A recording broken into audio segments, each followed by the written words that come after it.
পঞ্চপাণ্ডব কিন্তু একটা বিষয় ছিল। পঞ্চপাণ্ডব হারানোর পরে আমরা কিন্তু আসলে তাদের কিন্তু ভালো একটা রিপ্লেসমেন্ট কিন্তু খুঁজে পাইনি। অ্যাকচুয়ালি আমরা সেই ওপেনিং খুঁজে পাচ্ছি না। আসসালামু আলাইকুম সবাইকে, আমি আশিক এবং আমাদের সাথে আছে শাওন ভাই। শাওন ভাই, আপনি জানেন যে কিছুদিন আগে বা আফগানিস্তান টি-20 সিরিজে আমরা আফগানিস্তানকে 3-0-তে হারালাম সিরিজ, টি-20 সিরিজ। আর ওয়ান ডে ম্যাচের প্রথমে আমরা হেরে গেলাম। আর বাংলাদেশ গত 10 ম্যাচ ওয়ান ডেতে মানে তাদের কোনো উইন নাই। আপনার কি মনে হয় বাংলাদেশের ওয়ান ডেতে এত খারাপ করার কারণ কি? আসলে আমরা লাস্ট একটা সিরিজ খেলাম, টি-20 সিরিজ।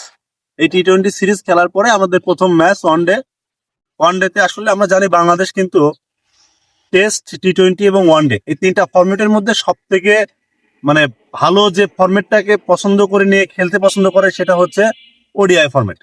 এই ওডিআতেই কিন্তু বাংলাদেশের সব থেকে বেশি সফলতা।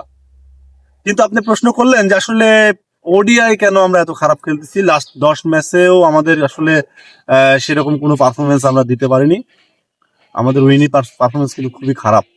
এখন যে ব্যাপারটা আসলে আমরা প্রথমে লক্ষ্য করতে পারি সেটা হচ্ছে যে দেখেন, এই যে আমরা পঞ্চপাণ্ডব কিন্তু একটা বিষয় ছিল। পঞ্চপাণ্ডব হারানোর পরে আমরা কিন্তু আসলে তাদের কিন্তু ভালো একটা রিপ্লেসমেন্ট কিন্তু খুঁজে পাইনি।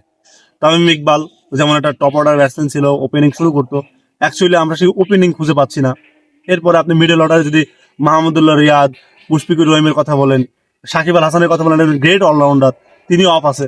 তো সব মিলায়ে আসলে সেই জায়গাতে ওই প্লেয়ারগুলো কিন্তু আমরা মিসিং অবস্থায় আছি এবং আমরা স্টিল খুঁজে যাচ্ছি যে হয়তো বা সাকিবের রিপ্লেসমেন্ট হিসেবে একজন প্লেয়ারকে আমরা সিলেক্ট করলাম, তাকে 2 ম্যাচ সুযোগ দিচ্ছি, 2 ম্যাচ খারাপ খেলে 3 নম্বর ম্যাচে আরো একজনকে আবার তার রিপ্লেসমেন্ট হিসাবে নিয়ে আসতেছি। আবার তামিম ইকবালের জায়গায় আমরা নতুন করে জাকির হাসানের চান্স দিচ্ছি, এখানে আবার লিটন দাস আসতেছে, আবার কখনো সৌম্য সরকার আসতেছে।